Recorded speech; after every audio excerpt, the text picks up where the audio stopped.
Ladies and gentlemen, welcome to the final session in this room for the day. I'd like to introduce to you your next speaker. Robert is an international presenter on nutrition, corrective exercise and sports performance from California. He's a faculty member of the Corrective Holistic Exercise Kinesiology, or CHEK, Institute, and is an advisory board member for the Titleist Performance Institute and the National Pitching Association. Robert uses integrative and individualised programs to help clients improve performance, health and vitality while preventing injuries, and is one half of Phylex's 2013 power couple, Rob and Angie. Please welcome to the stage, Robert Yang. Thank you very much. My wife is the better half, as you can tell. Are all of you all right? It's the last session. You guys okay? 3-day weekend? The brain's kind of full. Yeah?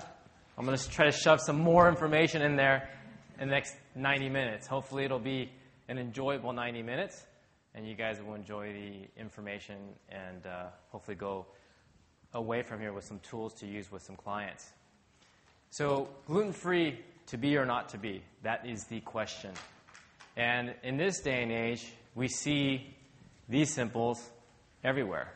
So you see them in your restaurants. So they even have gluten-free menus specifically designed just for those gluten-free clients or celiac clients. Even in some of the markets, you can find them in regular markets, whereas maybe even 2 or 3 years ago, you'd have to go to some kind of specialty market to find some of these gluten-free products. And some of the gluten-free products back then, a piece of loaf of bread, it was like a brick. You can just, boom, hit somebody over the head and give them a concussion. Nowadays, they're a bit better. So you're seeing the GF all over the place with different choices for a lot of different people that are trying to follow a gluten-free plan. Now, a lot of people say, well, Rob, it's gluten-free, and it's very similar to, remember the trend of the fat-free trend, where they said, okay, let's just avoid all the fat. Let's take all the fat out of the products. And what we know about those products back now that we look in hindsight is that in order to make them fat-free, what do they have to add a tremendous amount to the products? Sugar, to give you that mouthfeel, that texture. I mean, I remember in high school in 1988, 90, 92, they came out with sugar-free cookies and donuts and all sorts of other things. I thought, well, I can eat the whole box and I'll still have a six-pack ab. Well, that didn't happen, and I wondered why? Because it has no fat in it, right? Little did I know at that age of 16, 17, 18 years old that it had tons of fat in it. So that was a trend that we saw with the whole fat-free era. And then we had, after that, it's a low carb. And it's still kind of hanging around as well. And so a lot of times we see these sorts of trendy types of, let's say, diets that are emerging, especially with the products and so forth. And it's even more so with this gluten-free product. And there is money to be made, there's no question. So it is a billion-dollar industry for sure, whether it's the gluten-free breads, the cookies, the crackers, the chips, you name it, there's a lot of money to be made. So a lot of manufacturers, even some of the big ones, the big conglomerates, are coming out with gluten-free products, and because they know that a lot of people are searching out that GF symbol. And so a lot of people, even some of my clients, will say, well, it's a trend. It's just something that's a trend. It's going to pass in the next couple of years. But really what it's stemming from is a true medical condition, which I'm sure most of you have heard of, and that's celiac disease. So CD for short. And with celiac disease, it is a true medical condition that has been diagnosed by a doctor. So we're going to talk about celiac disease, and then we'll also go into gluten sensitivity as well, because you do need to know about both of them and how that's going to impact whether you're following a gluten-free plan or not. Now, with celiac disease, traditionally, historically more of anything, it's known as a disease of the small intestine. Celiac is from the Greek word stomach. So it's typically known as an issue with the digestive system. And the first time it was ever documented by a medical doctor was by a famous Greek doctor, Arates the Cappadocian.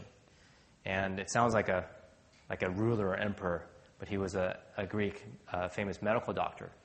And then years later, William Dick, he was working with young orthopedic patients, not orthopedic, but pediatric patients, and he found out that a lot of these kids were having all sorts of stomach problems, stomach aches, diarrhea, and when he put them on a gluten-free plan, they got better. And then when they went back to eating gluten, all the same symptoms came back. And that was probably in about the 1940s, 1950s that William Dick really kind of correlated the stomach issues with wheat consumption, with gluten consumption. Now, one of the serious side effects with celiac disease is diarrhea. And it can be as severe as they're going to the toilet 6 to 8 times a day. I've seen as many as 10 times a day. And some people just think that that's normal, unfortunately. That is not normal physiological function. So diarrhea and changes in the stool, that's a big one. It's typically usually that loose diarrhea stool that people have as in regards to the symptomology with their bowels. Another one is they get bloating. So oftentimes they get a lot of bloating when they have celiac disease, and they just feel like, God, I eat bread and then I feel like I'm 5 months pregnant. Another big one is the stomach pain and cramping. So oftentimes they just get random stomach pain. It's not really, they don't correlate it with what the food they eat, but they do get this stomach ache and this pain that can be really excruciating, and then also they can be really random and intermittent. So these are just some of the symptoms that are the prototypical symptoms that you would see with a patient with celiac disease. So it's nothing to mess around with. They absolutely have to go on a gluten-free diet. Now, in the lecture notes that I have that they have uploaded on the site, if you look at one of the references, I refer to a researcher at a University of Maryland. His name is Alessio Fasano, and he is the guy if you want to learn about celiac disease. And he wrote a very clear and very easy to read article on celiac disease. And he coined what he calls the holy trinity of celiac disease. And that holy trinity is the DNA. So what is the person's DNA? Because that is that first part of the trinity that predisposes the client to have celiac disease. Specifically, we're looking at genetic markers, and these genetic markers are called human leukocyte antigens, HLA for short. And DQ2, DQ8 are the ones that they typically look at for their proneness to having an issue with to gluten consumption for celiac disease. The second part of the trinity he calls is the environmental trigger. So what is the environmental trigger? And that trigger is wheat products, is the gluten. Now, just to be really accurate, because you guys are fitness professionals, you guys are all smart, you probably wouldn't tell this to a normal client, but it's a little bit of a misnomer when we say gluten intolerance. The technical term is gliadin. So when we refer to the gluten that's in a lot of these different grains, they are different. So gliadin is the actual amino acid that the celiacs are responding to, and that's in wheat.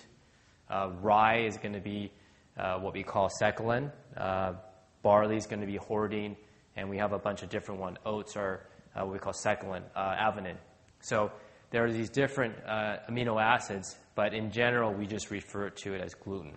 So that's one of the big differences, and it's kind of a misnomer for those of you that know, that are kind of search this out or are celiac yourself.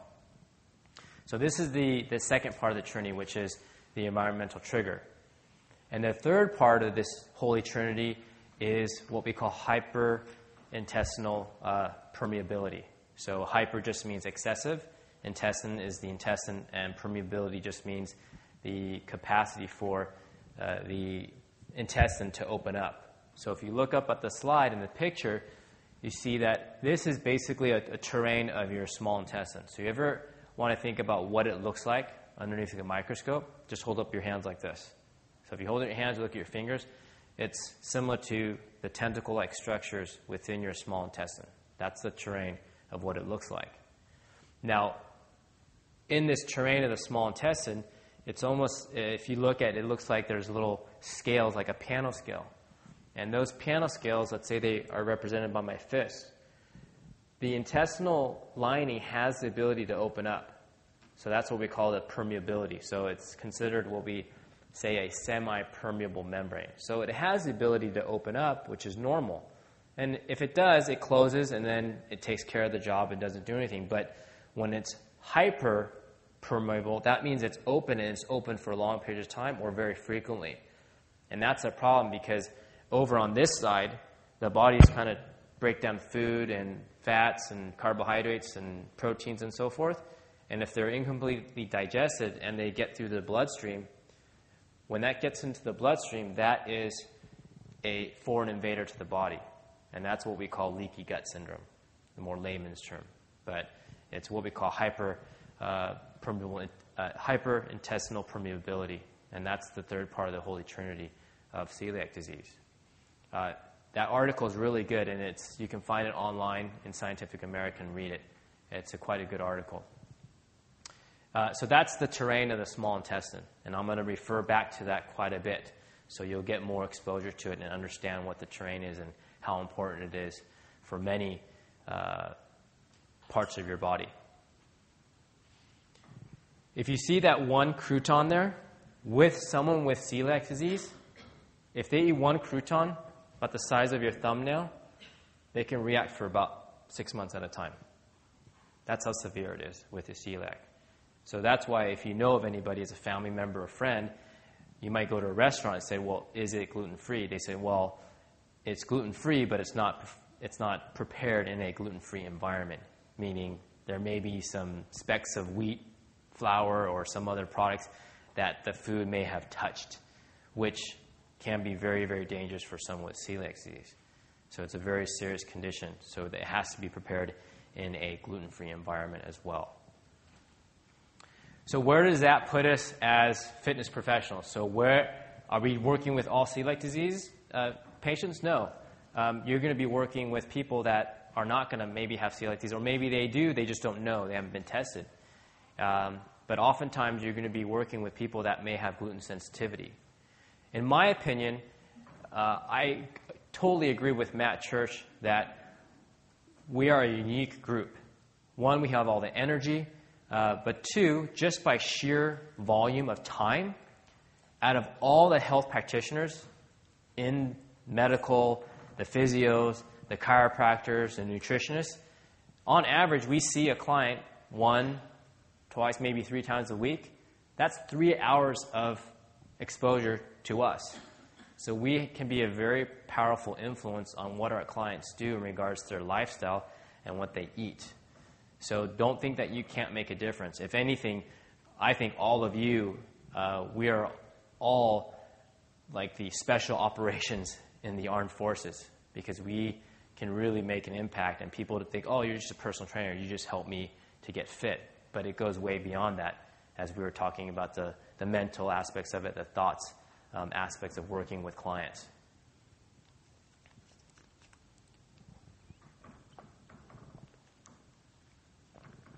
Now, oftentimes, clients come to us and they just blah, blah, blah, blah. It's like they vomit on us. Sometimes a little bit too much. A little bit too much information on maybe their life, what's going on. But also, what they do tell us is they give us a lot of information about what we should do with them as well. Because if they have musculoskeletal aches or pains, they're tired, they're fatigued, that's something that we can eventually help them with. And at that time, a lot of our clients are really confused as to why they're feeling fatigued, why they are having bloating, or why they're having continuous shoulder pain, and they're seeing every physio in town, every massage therapist, and they're still not getting better. So we're in a great position to help these people. And I've talked a lot about celiac disease, and it's very similar to an iceberg. So we have at the very tip, and we're looking for celiac disease. That's all we're looking for. And I'm going to get into the testing procedures that they use with celiac disease. It's not complicated at all. But you'll understand, you'll have a very firm grasp of the pros and cons of it. But it's a iceberg. And so at the tip, you have celiac disease, but underneath it, you have a much broader and huge amounts of symptoms that can occur with gluten sensitivity, as you'll see when I start to go over the symptoms of gluten sensitivity. And they span a wide range. At this point, it's not just a digestive issue. It goes well beyond that. So Rodney Ford, he's the author of The Gluten Syndrome. So if you want a book, he is one of the authorities. He's actually in New Zealand. He has a large clinic that works with a lot of the pediatric populations. So one of the signs and symptoms I didn't tell you about with the young kids is that a definite sign that they are probably most likely celiac or have a gluten sensitivity is that they're usually the smaller kid in the class. They're not growing as much. Their growth curve kind of leveled off and they're not growing. 2, they're really, really skinny. They're really lanky. Almost to some points, some people think they're anorexic because they can't gain weight. And then they have the diarrhea. And sometimes they're really skinny, but they have this huge bloated tummy and belly. And that's typically a sign with the young kids. And, I mean, frankly, you see that when kids run around summertime. You see they have long limbs, and then they have this fat belly. You're going, what the hell is going on? They shouldn't have that. And that is a physical sign that they're most likely intolerant to gluten. But he says if celiac disease affects 1 in every 100 people, because that's usually what it is in regards to what Alessio Fasano says about straight celiac disease, he says the gluten syndrome, which includes celiac disease, must occur in more than 1 in 10 of the population. So probably about 1, maybe 2, maybe 3 of you, about every 10 of your clients, as well as in this room, are going to have most likely an issue with gluten. And you just may not know it. The reaction to gluten is not so much what we classify as a food allergy. And that's what I want to explain to you. A lot of people misinterpret the term food allergy and what I'm referring to as a food intolerance. So with a food allergy, if someone ate a peanut and they're allergic to it, what would we know that would happen to them? Well, what would be the signs and symptoms that they're allergic? Yeah, difficulty breathing, their throat closes, right? They might wake up in hives, rashes. I don't know if you guys remember that movie Hitch with Will Smith. He's eating seafood and all of a sudden he's like, blah, blah, blah, and his ear blows up and his whole face is swollen. That's what we call an allergic response. It's an IgE response, which stands for immunoglobulin E. That's an emerging situation where the body goes, holy shit, this is really important, and they immobilize the immune system to try to get rid of it, and that's the body's response to it. But you also have other parts of armed forces within your body. So just as we have the Army, the Navy, the Air Force, and all these other branches of the armed forces, you have different parts of your immune system that also are fighting a lot of these bad guys or these invaders, so to speak. So we have the IgE, which is the real mobilizers. They get to the situation really fast.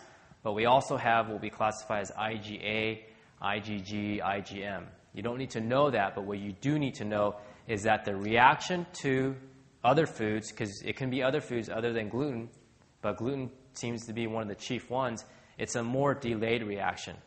So they may have it at noon at lunch, and then they may react 2 or 3 hours later by doing this. And usually, I have a few people in lectures right around now, because it's around 3:15 or so, where they just can't keep their eyes open, or they have to suck down some coffee or caffeine. And so that means their blood sugar is unstable. It's being affected by what they're eating. There could be some other things, but that's one of those signs that can happen. But it's more of a delayed reaction. A delayed reaction for it would be maybe they have some pasta, and then they wake up in the morning and they feel like they have a cold. They don't have a cold, but it's almost like a hay fever reaction. And those are the small, tiny little symptoms that may arise with gluten intolerance. So it's a massive difference in an allergy. We're not talking about an allergy. We're talking about a delayed reaction in intolerance. One of the main symptoms that I see is the fatigue. And One of them is an inability to wake up. So it's that person, the alarm goes off at 5:30, and they're like, snooze, snooze, all the way until 6 o'clock, because that extra 30 minutes is really going to help. But they wake up tired, and they're tired throughout the day. Fatigue is probably one of the major symptoms that usually there's a sign of gluten intolerance. Number 2 is going to be someone with a lot of joint pain. So anybody with rheumatoid arthritis, research shows us that with rheumatoid arthritis, it's a autoimmune condition. So what that means is it's auto. It's self-attacking. And what ends up happening is that when a person consumes the wheat product or whatever the gluten product is, the actual amino acid of gluten is very similar to the synovial lining of joints. So when the immune system gets disrupted and it attacks that wheat product that's been consumed, what ends up happening is it goes, hey, that knee joint, that synovial lining is also very similar to the wheat, so it starts attacking the synovial lining. So anytime you have a client with rheumatoid arthritis or any type of arthritis, definitely give it a trial of being off of gluten, because it'll make a difference. And then the other joint pains as well, it's worth a try. Yep. How long do you think you would see change after they went off gluten? We'll get into that in a bit. Yeah, you're just jumping ahead a little bit. That's all right. Brain fog is another one. So they wake up in the morning and they feel like they just have cobwebs in their head and they can't think straight until they have some coffee. That's a real common one. And it happens maybe throughout the day as well. They just notice their thoughts aren't as clear as they used to be a couple of years ago, and it just seems to be a bit foggy thinking for these people. It's not that they're completely, incapacitated, but their thinking could be sharper. And the reason being is that there's some research showing it's what we call hypoperfusion. So it's a technical term. All it means is that there's a lack of blood flow to the brain. And when they take people off of gluten, then the brain flow increases. Neurological conditions. I see this all the time. People that have these sort of traveling pains into the fingers or into the feet, shooting pain, and they seem like they might be, let's say, sciatic type symptoms, but they're actually pseudo-sciatic type symptoms. So they're not really, there's no sort of compression on the sciatic nerve in any structural capacity, but yet they're having these radicular pains. And I've had many cases where we put them off of gluten and then it releases, because it has the capacity when they're intolerant to gluten to attack the nervous system. So a very, very common one. Also, it's someone, maybe a female, that looks like this, but they feel like this. So don't be fooled with maybe some of the fitness people that are walking around. They look all lean. I tell you, I've worked with a fair bit of them, and they feel like this. But they're holding it in the whole time, and that can be very tired and very fatiguing. So don't be fooled. But oftentimes it's just as it is with celiac disease. This is a big one with gluten sensitivity. They sit down, they have some pasta, they have some bread, and they're like, "Oh my God, I gotta, go 2 pant sizes bigger because I just feel bloated. I just feel like I can't fit into my pants." That's a classic sign of gluten intolerance. This is a very important one for all of you. Just as in the last slide, I showed you with that person with feeling like they're bloated. How many of you could feel bloated and just go do a full-on, core class for an hour? It's not going to be very effective. So the reason why I put this slide up is that whether you're in the strength and performance part of it, so you're working with the elite athlete and you want to get that last 3 to 5% out of that person, or whether you're in the capacity of working with somebody in corrective exercise, so they have low back pain, they have a disc issue. Whatever that person is, we know how important the core musculature is. We know how important the transversus abdominis is, the internal oblique, the pelvic floor, the external oblique, the diaphragm, to core stability. What ends up happening is when you irritate the intestinal tract, because when someone's bloated, that means that intestinal tract is irritated. The nerves that control the small intestine, the large intestine, the colon, are on the same nerves that also control your pelvic floor, your TVA, your internal oblique, and your external oblique. So what ends up happening is you get a visceral somatic reflex inhibition, meaning your stomach pooches out, therefore you cannot recruit your abdominal wall efficiently. It's inhibited. I lectured on this for 90 minutes. The title lecture was Train Your Core with Food. But that's just a brief synopsis of what happens. But it happens all the time. They may be performing the perfect, exact corrective exercise program to turn on the TVA, but yet the client still has pain. Or they're performing a high-performance exercise, but yet they're still leaking power through the midsection because they're not properly recruiting the abdominal wall. I don't think there's an official study to confirm that, but clinically, I see it all the time.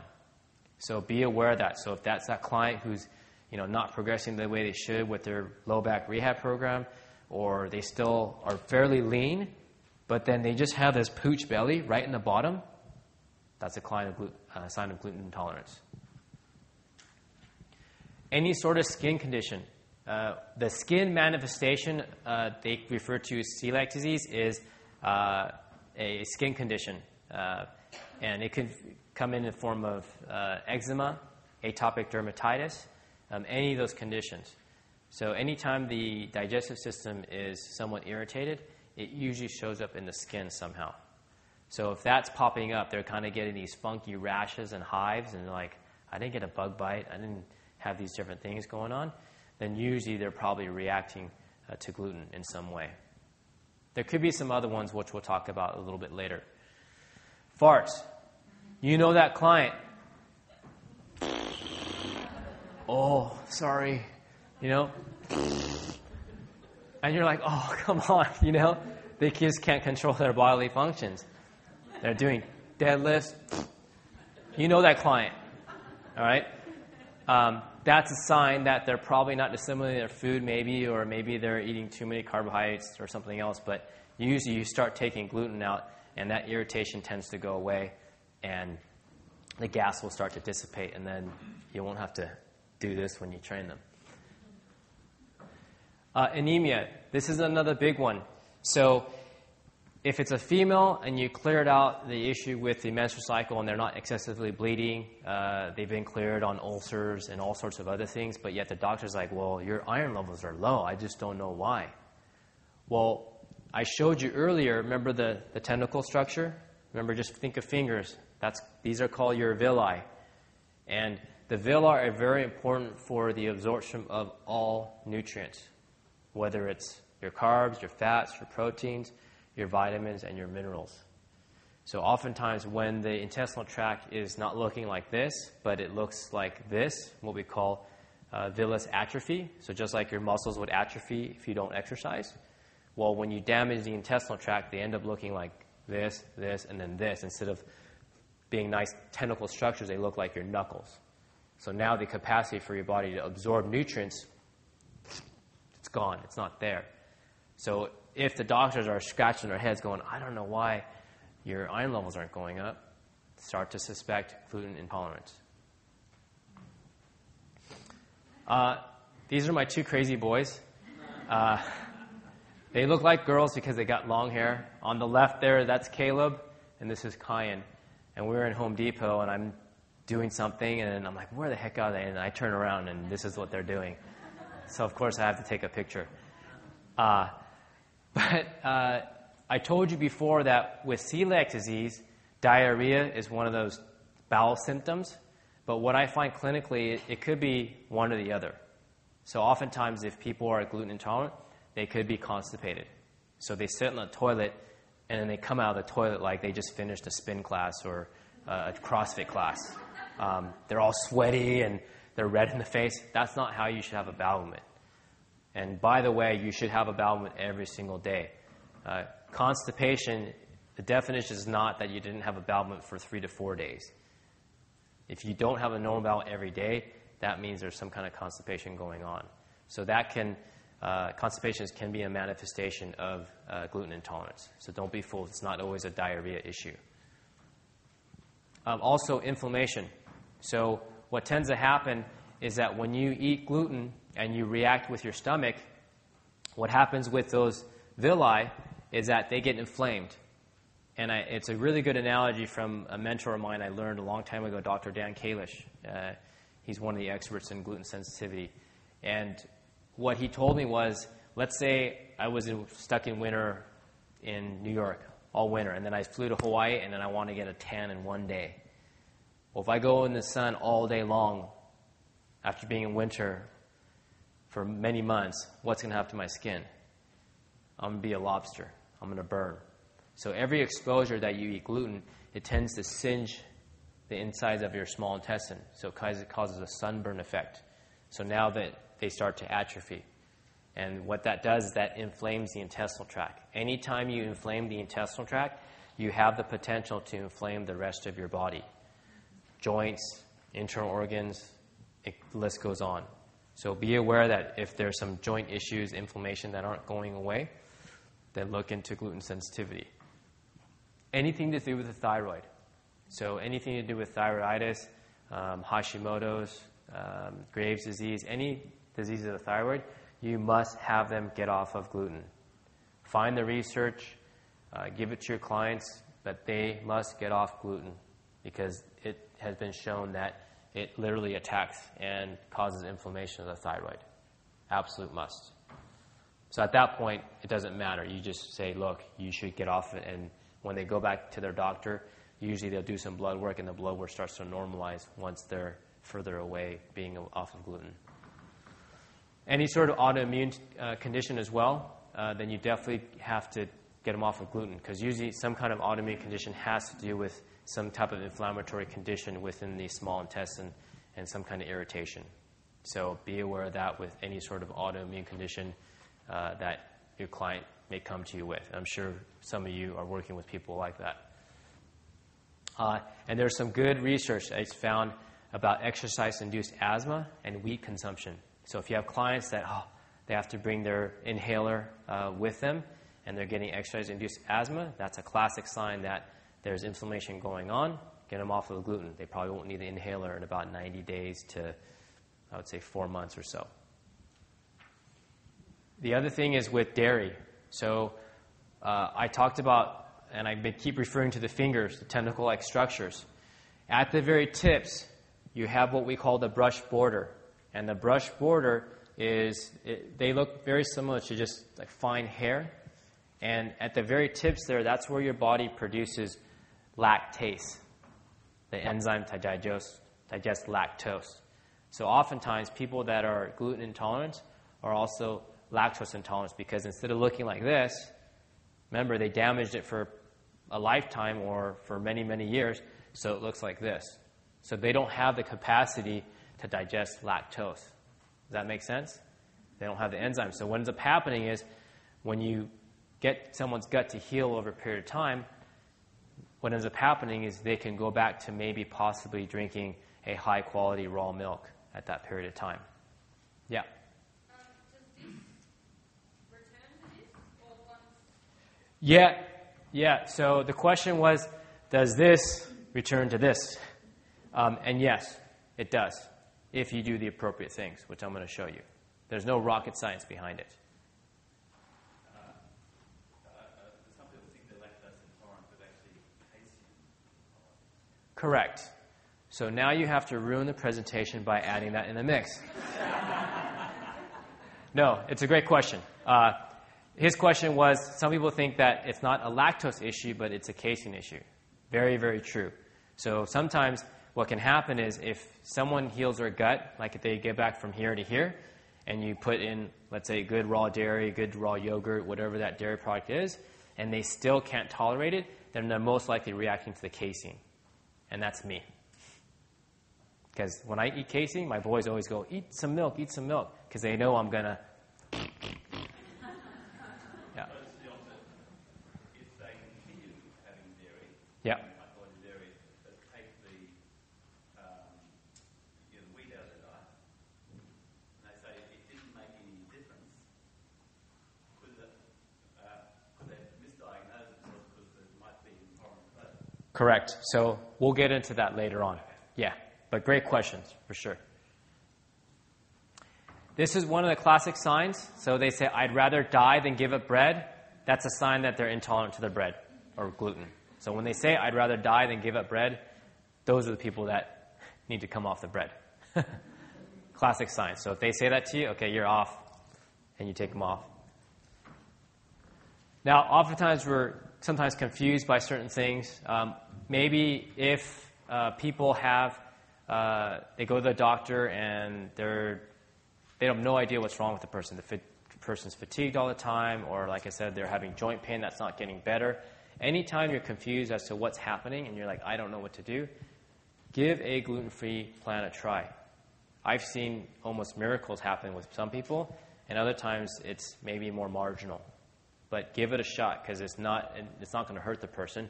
They just may not have some bread for a couple months. And that's about it. It's only a very short amount of time.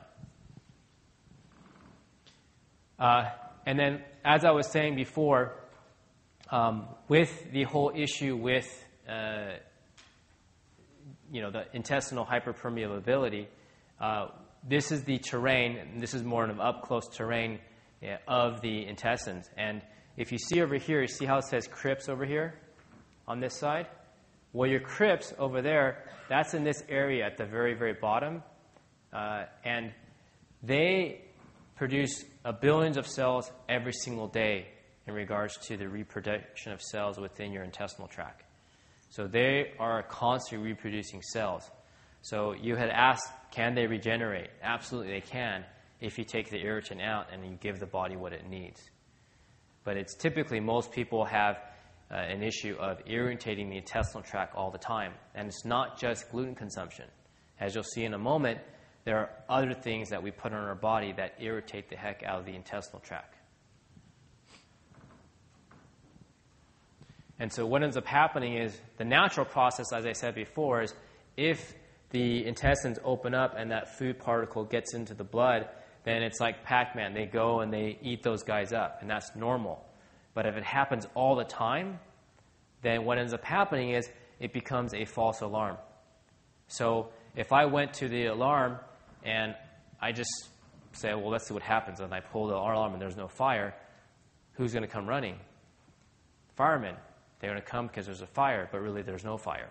And that's what happens to a lot of people. They do a lot of these false alarms because they're irritating the heck out of their intestinal tract. And over a period of time, if I keep going back and they do it a third time, fourth time, pretty soon the firefighters get tired because they have to keep running back over here. And in the same way, the immune system can get tired over a period of time. And then you're starting to affect other parts of the body besides just your intestines. Medical drugs. So usually 80 to 90% of our clients are going to be on one medication. And so we have to be very, very careful. We can't ever tell our clients to stop medication, but it's a potent irritant to the intestinal tract. It can irritate the heck out of the intestinal tract and cause lots of problems in the long run. Hopefully you get someone healthy enough, then they can naturally come off some of their medications unless it's a very, very serious condition. Alcohol is a big one. How many have you been in and sat in my other lecture this weekend? Raise your hands. Okay, then I can talk about it again, and you can just listen to me again. Alcohol consumption. It's the most fastest digesting substance in the body. That's why they lace a lot of the medical drugs with alcohol. Once you consume it, it goes to the intestines, and it irritates the heck out of it. It's the most irritable substance, liquid we can consume, and it really puts the intestinal tract on fire. And what ends up doing is that just causes inflammation, and then you are creating your own leaky gut. And then whatever you're eating after that, because you typically drink alcohol at night on an empty stomach, then whatever follows behind that gets straight into the bloodstream, and your immune system can potentially react. It'd be better to probably consume in the morning, but if you do that, you got other issues. And there are other hormonal responses that it creates. If you drink 1 glass of alcohol, it depresses your nocturnal release of growth hormone by 63%. So when we go to bed at night, we should produce growth hormone naturally. That's the best way that our body produces the most amount of growth hormone and the most efficient way. But when you drink 1 glass of alcohol, you depress your function, your secretion of growth hormone by 63%. With 2, you decrease by 81%. And you also decrease your thyroid production. So that's how healthy alcohol is. Now, the other side of that is that how well do people sleep when they drink alcohol? Everybody's going, not very well. The reason being is that, remember I talked about alcohol getting into your system fast. Well, for every gram of alcohol, it's about 7 grams of sugar, and then you have whatever other sugar is in the drink. So it jacks up your blood sugar. And if something goes up really high, like a peak, it's going to valley. And when your body starts to valley, people are most likely sleeping. And what ends up happening is the body goes, holy crap, that's an emergency state. The blood sugar is too low, so the body has to normalize it. And the body's strategy is to produce a hormone called cortisol. Cortisol helps to balance your blood sugar. So if you ever skip a meal for whatever reason, it's evolved over 10,000 years. So if you're hunting and you haven't eaten for 8 hours, cortisol gets released to help manage your blood sugar. Well, it's the same response, but the problem is cortisol is a very stimulating hormone. It's supposed to be high in the morning, and it's supposed to be dropped down low at night. But you're causing the cortisol to be high at night, so you wake up at 2 o'clock, 3 o'clock in the morning and go, why am I up after alcohol consumption? Or they get paradoxical sleep, which means they do sleep, but the sleep is not very good quality sleep. They don't recover very well. So really, alcohol, in my opinion, is not to be consumed in the name of health.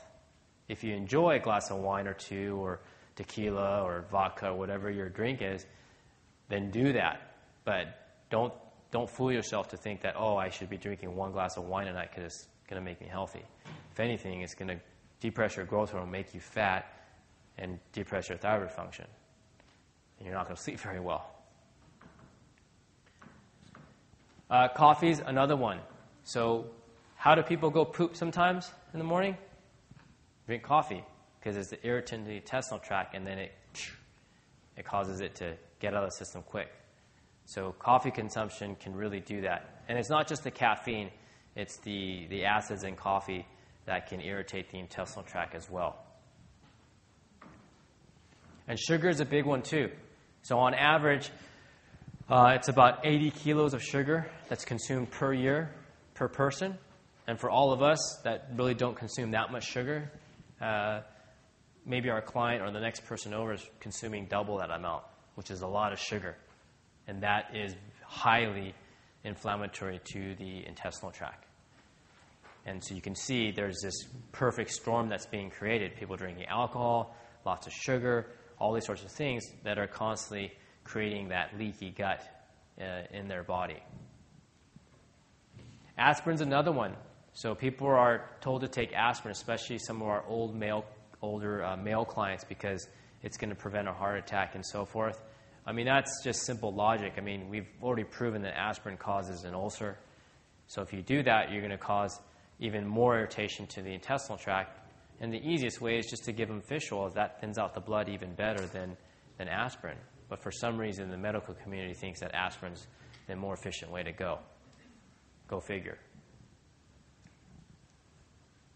Now, the little critters, those can be an irritant to the intestinal tract as well. We don't realize it, but we are a walking ball of bacteria. We walk around with 3 to 4 pounds of bacteria within our intestinal tract. So if you scrape your skin and put it on a microscope and look at it, you have hundreds of bacteria. I freaked out. I went to a holistic dentist, and they took a scraping of my tooth, and they put it underneath a microscope, and I looked up, and I was like, holy shit. And there was like 200, 300 bacteria going running around. I'm like, that's not me. You put someone else's saliva there. They're like, no, that's you. So we literally have 3 to 4 pounds of bacteria in our body. And it's constantly a battle. It's whether the good guys are winning the battle over the bad guy. Bad guys winning the battle over the good guys, or good guys winning the battle over the bad guys. And typically when people have diarrhea or they may have vomiting, that's because something is disrupted in that whole symbiotic relationship. And oftentimes people have bacteria overgrowth. It could be a parasite, it could be bacteria, it could be fungus. And so if that happens, they want to live too. So they poo in your body, and that poo ends up being a intestinal toxin to your system, and it inflames the intestinal tract like crazy. So if people are having funky, GI symptoms and severe things, and you've taken gluten out, then most likely you have to refer them out to someone who knows how to deal with some of these GI issues. Otherwise, they'll just run around in circles chasing their tail, just trying to get better.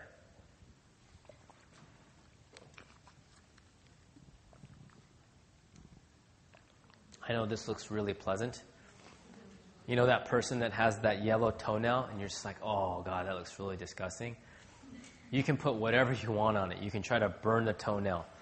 It's a systemic issue. It's a fungus issue.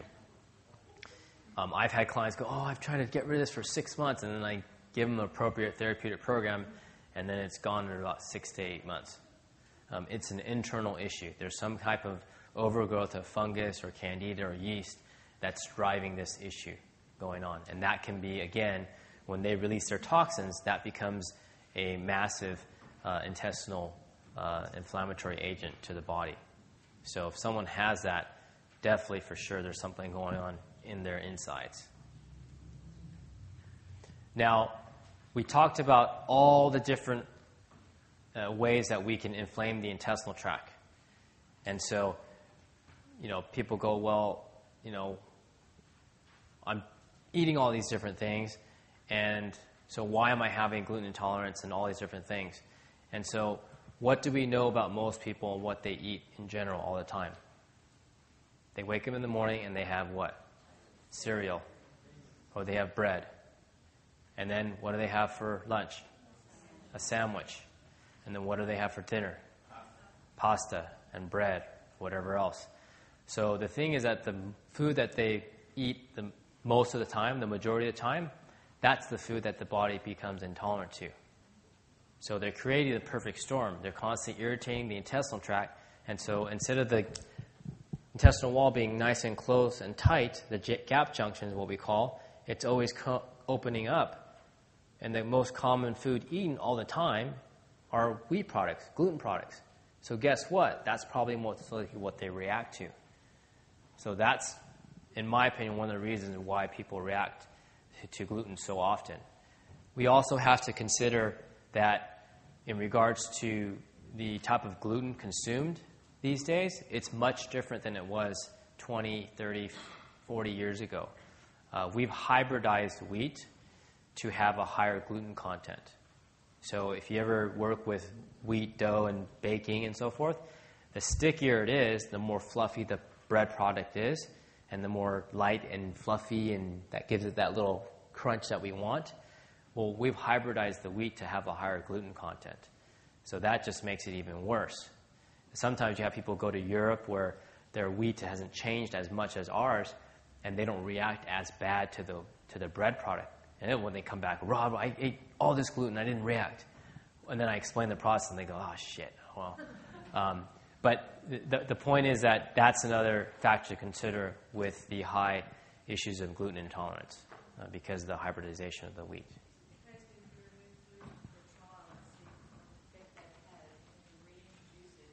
Yeah, we're gonna get into that.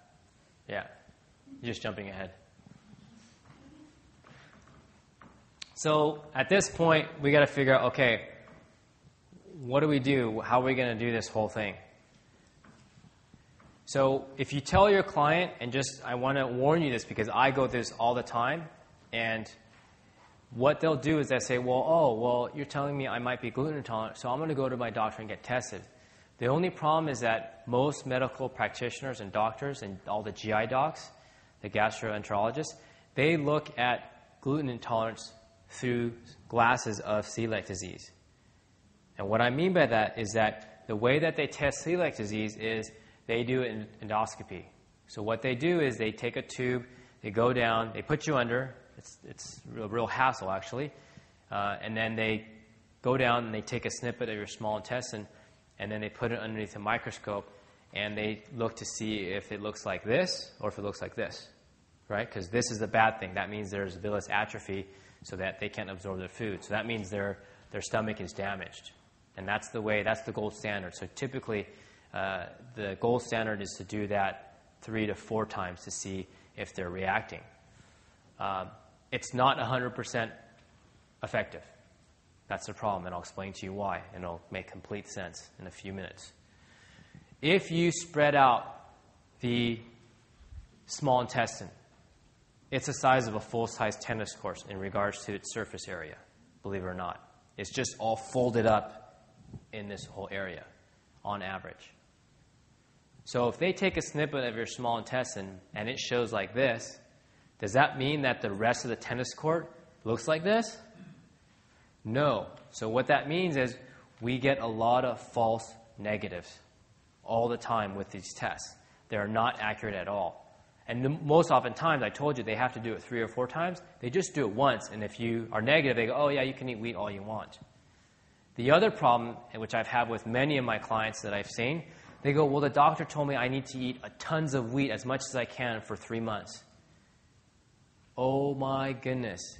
That just fucks them up, sorry. But I know it's a technical term, but it literally does. And the reason why I say that, because it pisses me off. Because they react so bad. I had a woman, she probably gained 8 kilos of body weight. She had rashes all over her eyes, and the doctor said, keep eating it.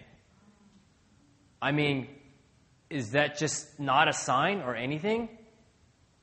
But this is the way that they look at celiac disease. So I suggest that you get education. There's tons of references that I've given you that I try to remember with all the books that are out there, and high-quality books, not written by some foofy person, but medical docs.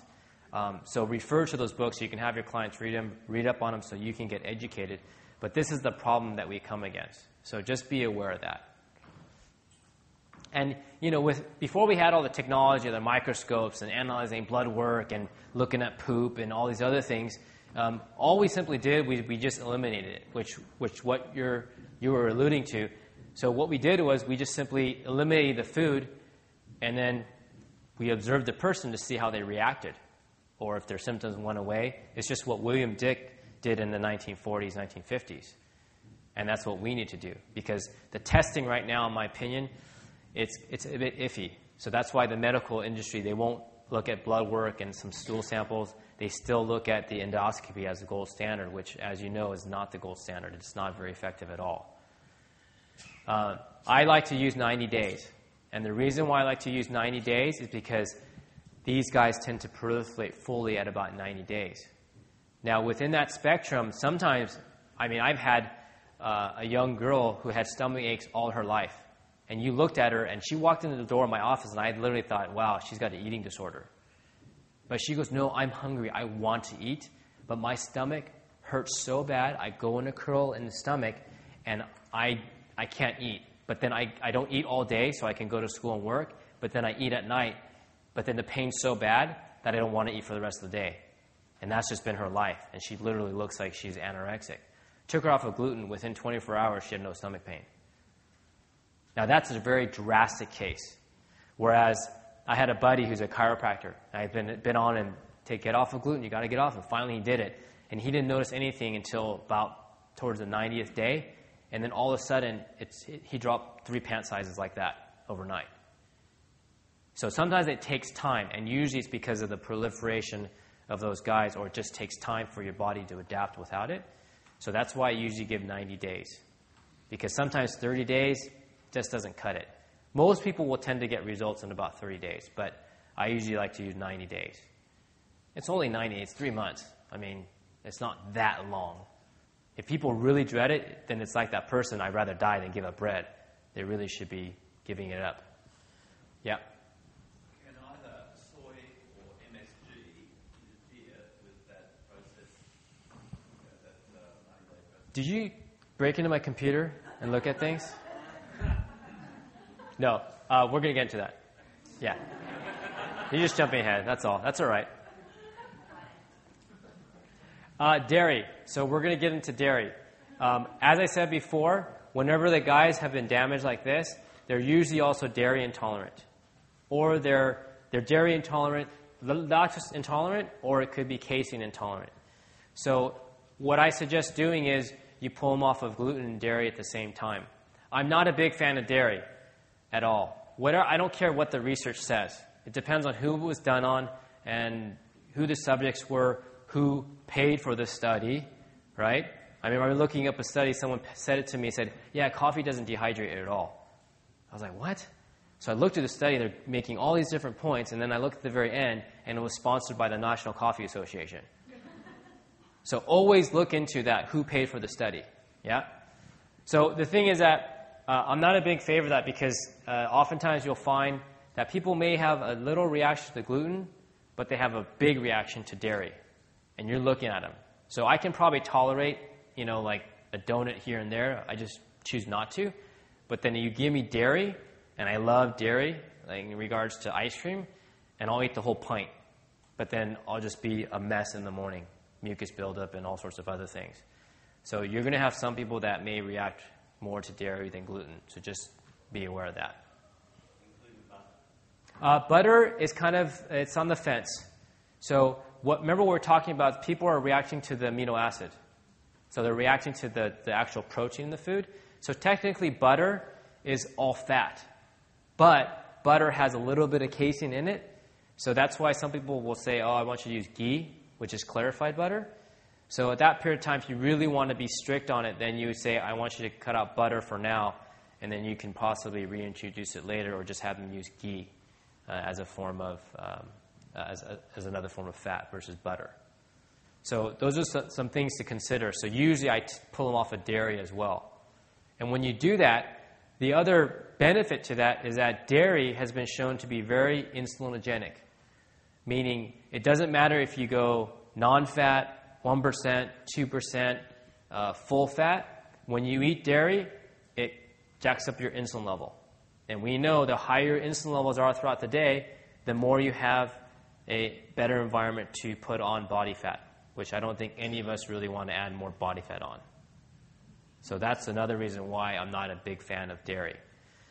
Now, we didn't even talk about, is it raw, is it pasteurized, is it homogenized?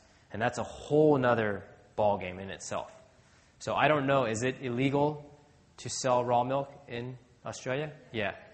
So in my opinion, if you can't get raw milk, then I would just say don't even bother drinking it because it can be that irritating to the intestinal tract. I'm sorry? Lactose-free milk is the same thing. They still pasteurize it. They still homogenize it. Yeah, so I would still avoid it. Yeah, because you can still be reacting to the casein. Casein is a very difficult protein for our body to digest. We're not really meant to digest casein for long periods of time. So you have to be very careful with that. Soybeans. A lot of the people say, eat soy milk and it's an alternative to dairy or whichever, but there's what we call molecular mimicry.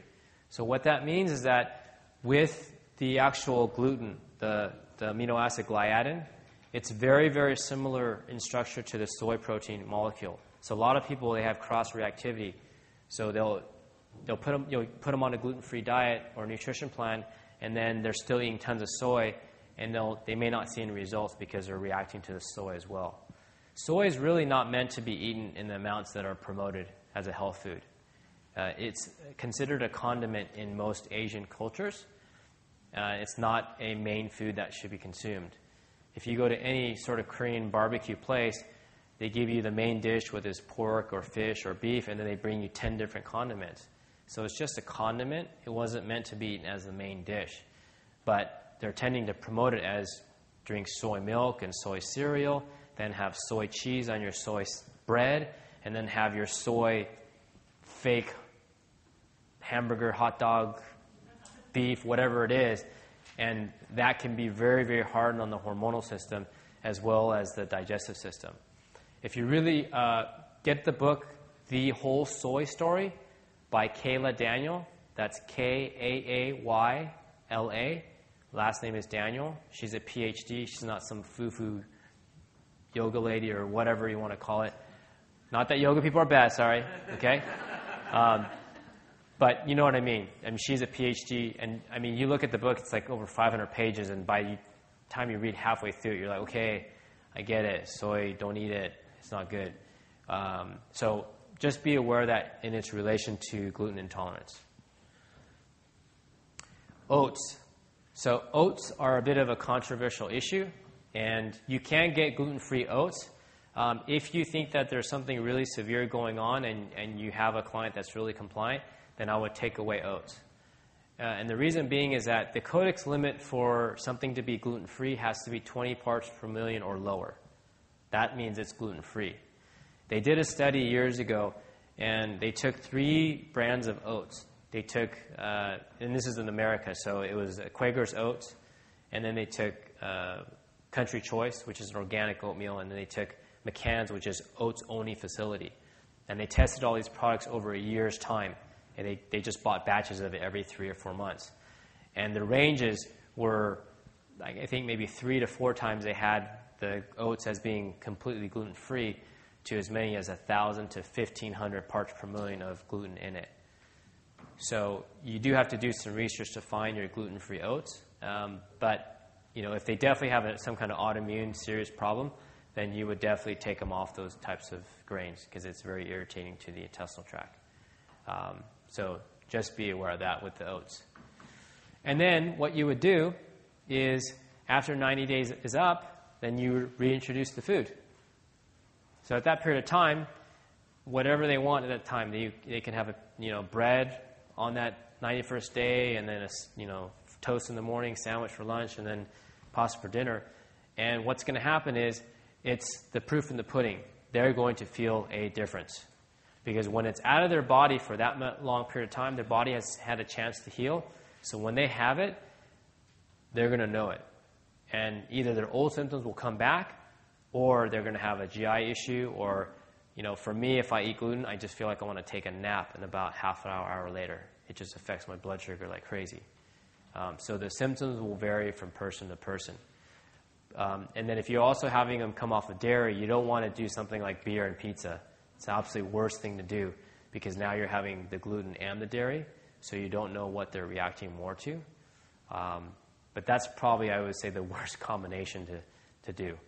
But that's the way that you would reintroduce the food. And even within the 90 days, I guarantee you, if you haven't done it on yourself, you might do this for 90 days and you may screw up on, let's say, the 35th day. And that's completely fine. Because what's going to happen? You're going to start farting like crazy. You're going to be bloated. You're going to be, oh my God, why am I so tired? At that point, I don't need to convince you. I don't need to tell you. I don't need to give you research. You feel it in your body. So at that point, you start taking responsibility for your body because now you feel it and you own it. Does that make sense? So don't worry if someone screws up or you guys screw up during the 90 days. It's okay. But if you can make it to 90 days, it's even better. But that's kind of your fail-safe because most clients go, oh my God, that affects me that bad? I didn't realize that, so I'm really going to avoid it and really keep it to a minimum. So what I like people to do as much as possible is to try to eat as many vegetables as they can. People always forget about vegetables, and they go, where am I going to get my fiber? I'm not getting my bran or my mucilix or whatever else. Well, what do you think this is? Vegetables are very, very important. It gives you that fiber. It gives you the insoluble fiber as well as the soluble fiber for your gut function. The other part of it is that we always talk about the insoluble fiber, the fiber your body can't digest, which helps create bulk of your stool. Well, we have the soluble fiber, and that acts as food for your gut. We call it a prebiotic. And so that's very, very important. So the more vegetables that you can add to someone's nutrition, that's going to help feed the good bacteria and ultimately heal the gut in the long term.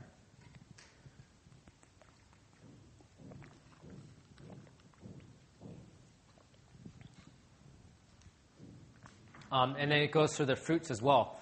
I put up vegetables by itself because I would always like people to eat vegetables first as a replacement for a lot of the gluten and the breads and all the other things.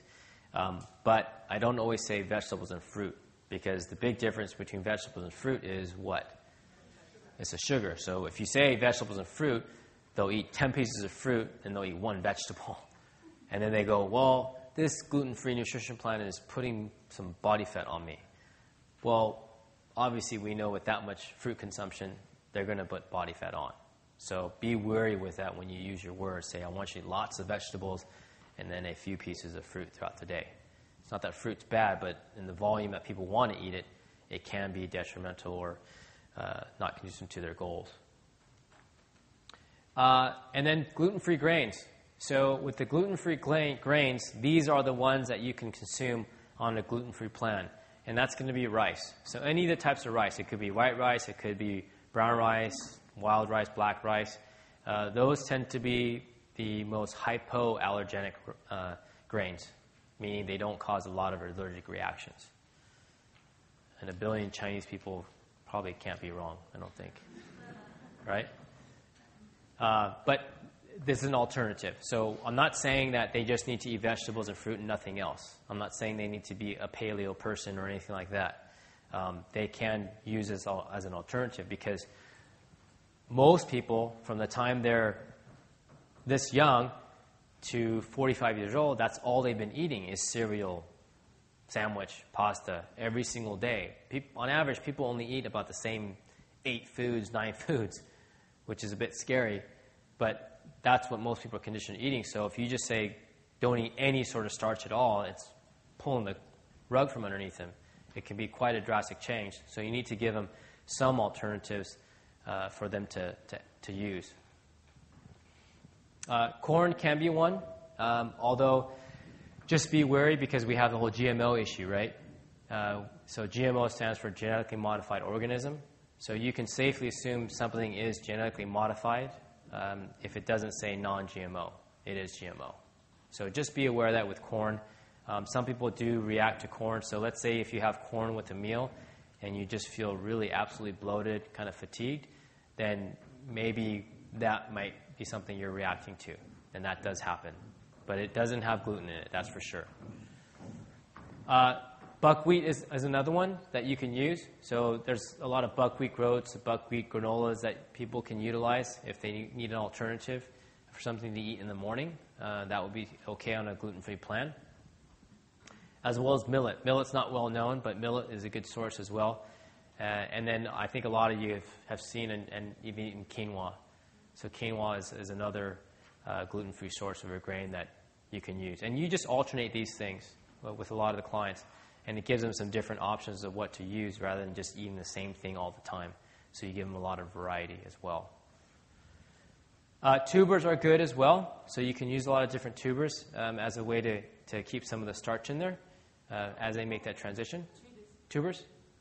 Yeah. Potatoes. Oh, sorry. Oh. So potatoes, parsnips, sweet potatoes, any of those root vegetables would be fine. I'll clarify. No tubers. And you must have them eat protein. You don't have to eat raw like she is, but you have to have them eat protein. And, it's not just the fact that they're pulling gluten out. Yes, it is in one way because you're taking a massive irritant out of their food and their eating. But the other part of it is, what are they left to eat? Their protein intake is going to go up, and most people don't eat enough protein. They just don't. What's that? I would say maybe, maybe not. It just depends. But when you start taking out gluten, they're going to start eating a little more protein. I'd rather have someone eat more protein than more grain, for sure. Because there's no amino acid pool that we have, and we tend to overconsume on grains. And so a lot of our clients are exercising. So what are we doing when they're exercising them? We're breaking down muscle tissue, connective tissue, cartilage, our hair, our nails, our skin. It all comes from a protein that we do eat. So it's very difficult to overeat on protein unless you're those big monkeys in the back in the expo eating 500 grams of protein a day. Literally, those guys are, you look at them, you're like, are you really okay? Walking around 290 pounds, I don't think that's what our body's designed to do. But that's their choice, that's okay.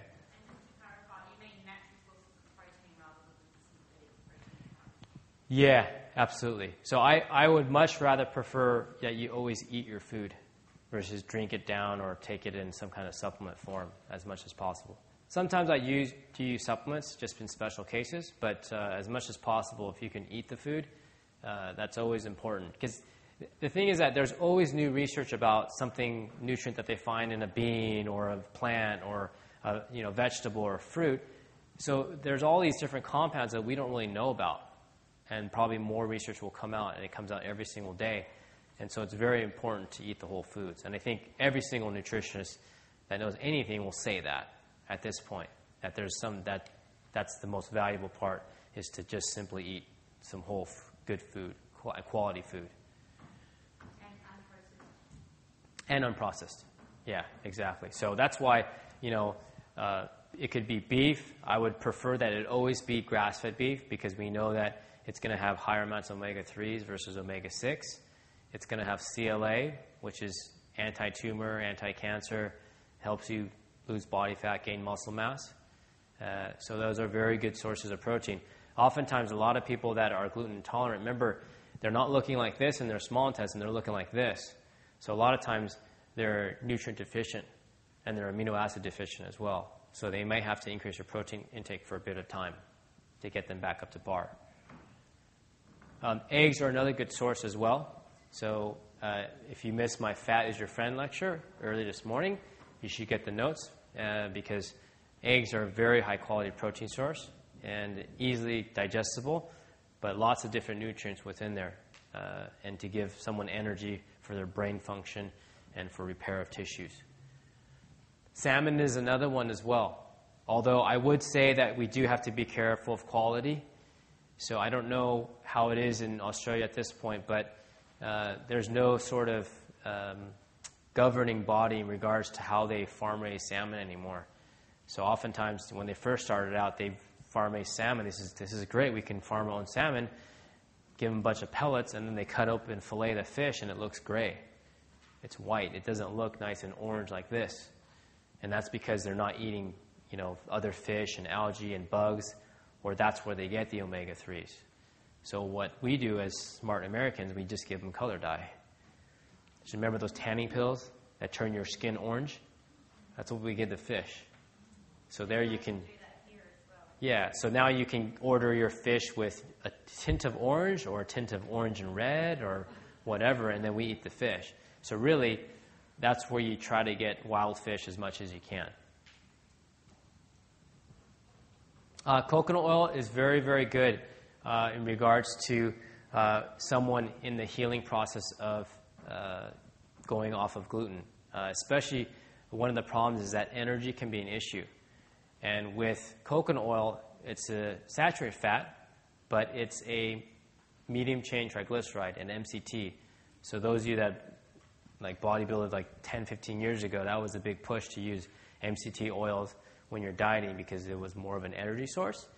And it is true because with the MCTs in coconut oil, it bypasses the stomach, goes straight to the liver through the portal vein, and it's an immediate source of energy. But because it's a fat, there's no rise in blood sugar, so your blood sugar is nice and stable. So there's no drop-off at all. So coconut oil is really, really good for that. The other part of it is that, remember I talked about your bugs in your body? Sometimes if you have an overgrowth, that can cause a lot of inflammation. Well, with coconut oil, when you consume it, it's what we classify as an antimicrobial fat. So that just means anti-bug. So it fights a lot of the parasites, the bacteria, the viruses that we may come across, and it really helps to strengthen our immune system. So that's really the benefit to coconut oil. And you can heat it to high temperature, so it's very, very stable at high heat. So that's the nice thing about coconut oil. So I would highly suggest that you find a good supply of coconut oil and start using it on yourself and recommend it to your clients as well. Olive oil is another good one. We've all heard the benefits of olive oil. I would go on to say also there's an ingredient called squalene in it, and it's a phytonutrient that has an anti-inflammatory effect. So from all the foods that people eat all the time that are pro-inflammatory, the olive oil has that anti-inflammatory effect on the body. So it's actually quite advantageous to use it. I would just be careful to use it more for salads and light cooking versus really high heat cooking because it can go rancid. So just be wary of that. Bacon. I would say bacon is one of those foods that most people avoid but really should eat. If you can get a good supply of it that doesn't have the preservatives and the nitrates and everything else. Lard is 60% unsaturated. It's only 40% saturated fat. If you look at the work of Mary Innig, she proves that it's a misnomer. It's not a saturated fat. It's unsaturated. And the fat that's in it, it's called palmolic acid. It's antimicrobial. So get that. You eat lard and it protects your stomach and your gut. And just think back to their grandma and grandpas. They used to get the lard, save it, and then cook and reuse it because it's stable at high heat. And it freaking tastes good. So, yeah.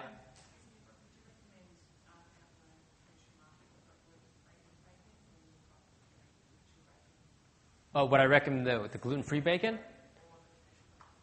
Oh, yeah. I mean, I would. That's the only problem is with, all even the non-cured meats or the deli slices and so forth. They typically put gluten or casein in it.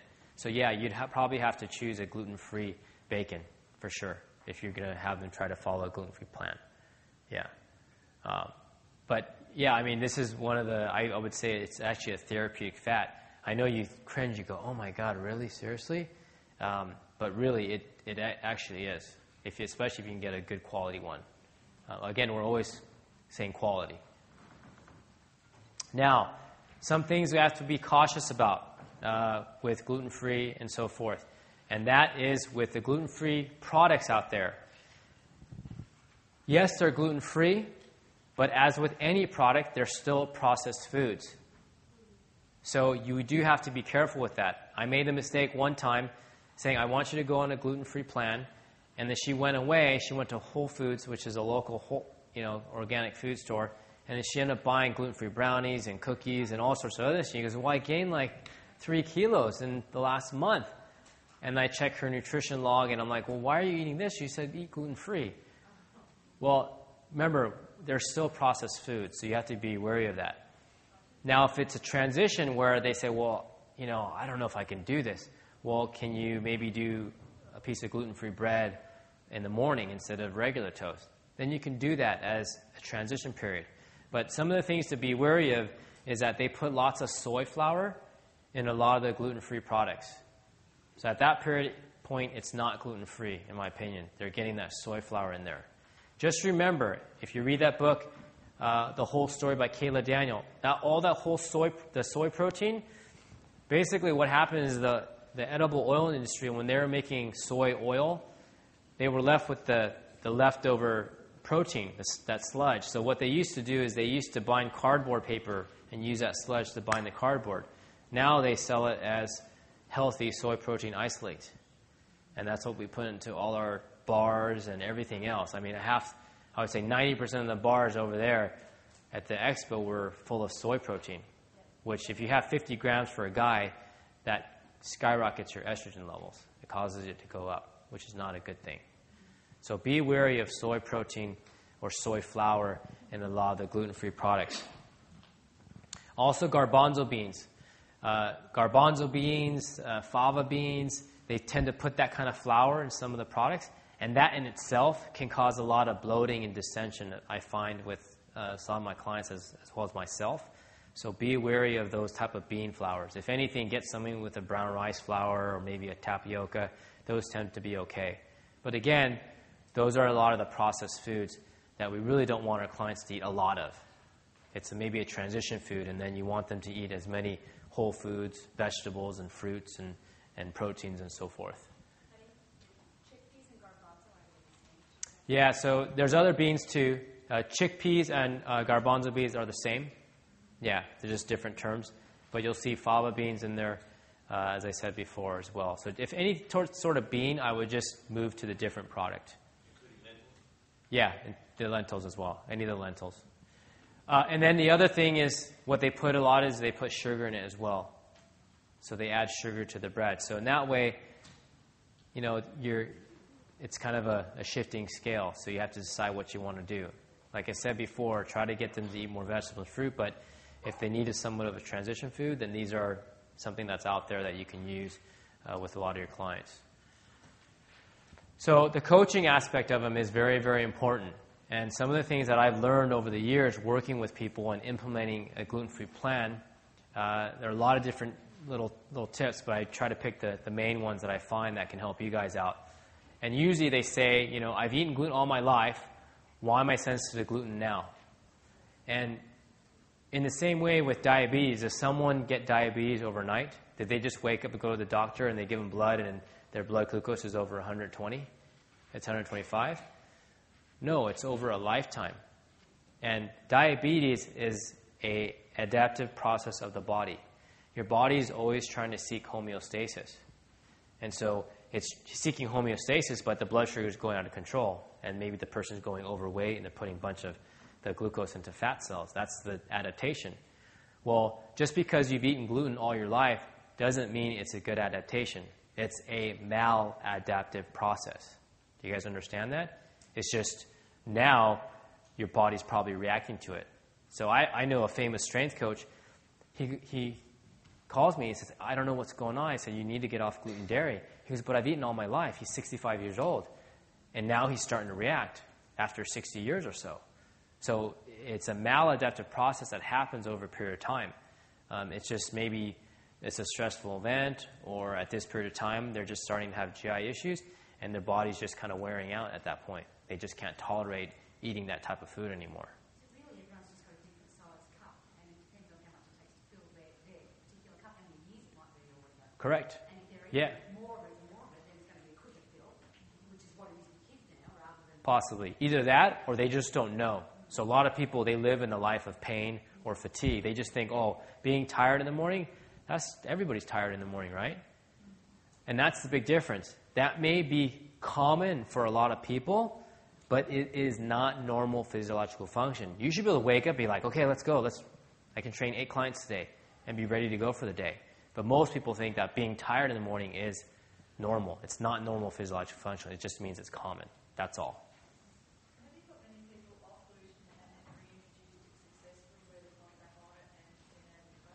Yeah, I've had a small percentage of people, maybe 1 out of 20, that can go back and eat it. Yeah. If people, I really believe if people really stay off of it and then they go back and they reintroduce it, at that period of time, if they're like, I have no reaction at all, I would be highly suspect. Either you may have to coach them on what to feel. So it may be a digestive issue. It could be fatigue. It could be mental fog. It could be constant allergies running through the nose. So a number of different things can happen. Yeah. Yeah. Sorry, just a fundamental question. If we put them through the 90-day process, and they're substituting with loads of vegetables and some fruits, plenty of protein, do they have any requirement for grains at all? It's a good question. Do they have any requirement for grains if you just put them on meats, veggies, and fruits? Probably not. I would say if you're working maybe with an athlete that does a lot of endurance work, then you might need to introduce maybe not tubers, but potatoes, root vegetables, and those types of things. But in my opinion, it comes back to compliance. And that's the reason why people say, well, Rob, it just sounds like you're making a paleo recommendation. No. I think sometimes to get people to go paleo is way too extreme for them.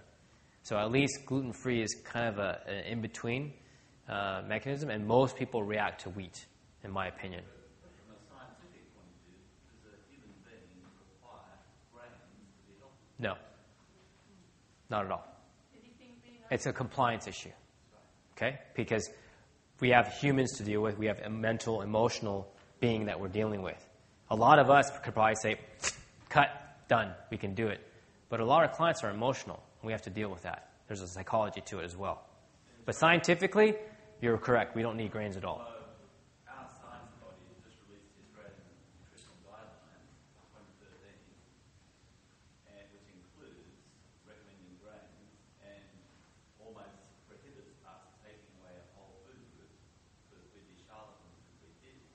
Mm-hmm. Definitely not, because we're not taking away food. No, but the Australian nutrition guidelines say that we should be incorporating grains to have a balanced eating style and to avoid diets that take away a whole food group such as grains. Yeah, I think that's incorrect. I mean, it's just, in my opinion, we can subsist without grains. Definitely for sure. But it's just, I think we have to look into how they established that. I think, too, we're a farming nation, so, at the end of the day... Well, there's all sorts of, that's why I said we have to look into a lot of other reasons why that's been established that way. Okay? Yeah. Tom Hanks did pretty well not eating grains on the castaway. There you go. And I put this slide up there because one of the best ways that you can think about and why we do the elimination provocation is that I learned an analogy a long time ago from a medical doctor, Jonathan Wright. And he talks about fish. So these fishes in this fish bowl, do they know they're wet? No. But when a fish jumps out of the water and starts wiggling on the ground, it knows that it was wet. And in the same way, most people, when they're in the fishbowl way over here and they're eating gluten all the time, they just know that's normal life. I'm tired all the time. I don't recover very well. I just feel this way. That's normal function. They've never been on this side where they can wake up with energy. They can energy after exercise and recover well and have all these other benefits. So oftentimes that's why you take away the food, eliminate it, and then their body starts changing, they feel it. And then when you reintroduce the food and do provocation, then they get the old symptoms back. So that's the power behind that. If you're going to implement it, I would suggest probably implementing on the weekend. Just because sometimes if you introduce it on a Monday at a work week, it may not be such a good situation because there might be fluctuations. And some of the things you see is that sometimes it's a very addictive process. One book you should get is called Dangerous Grains. It's by Dr. James Braley and Ron Hogan, and they talk about gluteomorphines. So when people say, I will rather die than give up bread, when they eat bread, they get a morphine-like effect when they eat it. So it's a very addictive process. It's almost very similar to an alcoholic. You give an alcoholic alcohol, they keep eating it, and it's the same process. So with someone who's got that sort of gluteomorphine-like effect, you have to take it away, otherwise they just constantly want it all the time. But if they don't have it, then they're like, okay, eventually they're just done with it. It's more of a mental issue. Kind of think I just want it. Usually 10 to 14 days is usually the standard where the body needs to adapt. So give it about 10 to 14 days for the body to kind of go through a metabolic transition in regards to possibly having side effects or not. But sometimes they may really crave bread in those 10 to 14 days, and that's normal because they're kind of going through a withdrawal. The other thing is they may be a bit more tired. But that's why it's important to add in protein to replace it, as well as maybe to add in some of the other potatoes or alternatives, starches, so that we can keep the blood sugar stable, or put some appropriate snacks in there, because when you take the gluten out, sometimes our blood sugar gets irregular because it's not there anymore. And then hunger. This is a big one. So what you have to do is when people get off of gluten, they'll say, God, I feel hungry all the time. And remember I put up that slide of the woman that looks like she's lean, but she feels like she's 5 months pregnant? Well, oftentimes people eat to the point where they get that bloated feeling, and they think that's their normal set point. But what ends up happening is you take the gluten out, and then they go, I feel like I haven't eaten. And they've eaten this whole big dinner with veggies and salad, and they've eaten this big steak. But you need to coach them to have a new natural set point. They're not trying to eat to the point where they're out to here. You guys got that? That's that new natural set point. So be careful of that, because they'll often say that I'm hungry all the time, but they're really not. And it's time to heal. So you got to get them to heal over a period of time. And these are some different supplements you can use. We talked about this before in regards to the fingers and the intestinal mucosa. But some of the ingredients that really help are glutamine. So if you look at the chart that I gave in, I believe, It was in detox strategies. You can look at how I load glutamine in and around exercise. I don't have time to go into that, but glutamine is very healing to the intestinal tract. So you can use that to heal the gut mucosa. Your body will rob your skeletal muscle of glutamine to heal the gut. That's how important it is for the gut to heal. It'll steal it from every other part of your body to prioritize the gut. So glutamine is a very healing amino acid. Also, aloe vera is too. So aloe vera juice, it's very good for healing of the intestinal tract. So sometimes you use these things with people coming off of gluten, and it'll help heal the intestinal tract. Probiotics are another one. So probiotics, definitely for sure, we want to introduce the good guys so that they win the battle over the bad guys. So a good high-quality probiotic is really helpful, especially for someone coming off a lot of that gut damage, that leaky gut. So just remember, let food be thy medicine and medicine be thy food. I've told you a lot about all the symptoms of gluten intolerance, low energy, inflammation, all these sorts of symptoms that we do have. And the title was gluten-free, to be or not to be. But now you know, be gluten-free.